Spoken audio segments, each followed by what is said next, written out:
In today's video, let me show you how to fix Discord update failed error.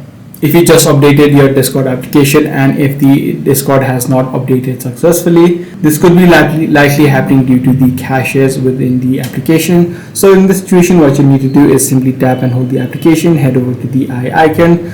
Once you're inside of the settings page, head over to storage, and right here you should be able to see the option called clear cache.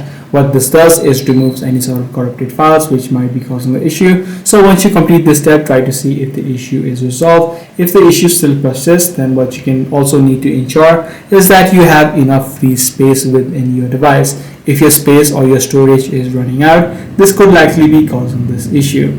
Now, if none of these solutions are working out for you again, the last thing that you can do is just do a clean reinstall.